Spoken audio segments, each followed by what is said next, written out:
నవగ్రహాల పూజా విధానంలో చేయాల్సినవి, చేయకూడని అతి ముఖ్యమైన విషయాలు. నవగ్రహాలు అనే 9 దైవిక గ్రహాలు మానవ జీవితాలపై గొప్ప ప్రభావాలను కలిగి ఉంటాయని అందరికీ తెలిసిన విషయమే.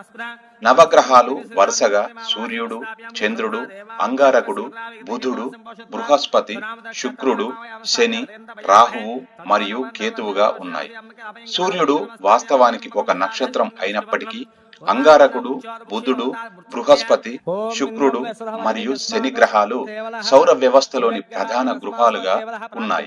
చంద్రుడు ఉపగ్రహం కాగా రాహువు మరియు కేతువులు చంద్రుడికి ఉత్తర మరియు దక్షిణ దిశలుగా ఉన్న ఛాయాగ్రహాలుగా ఉన్నాయి.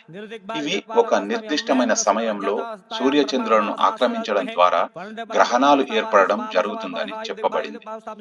నవగ్రహాలను పూజించేటప్పుడు సమర్పణలు అనేవి ఎప్పుడూ స్వాగతంగానే ఉంటాయి.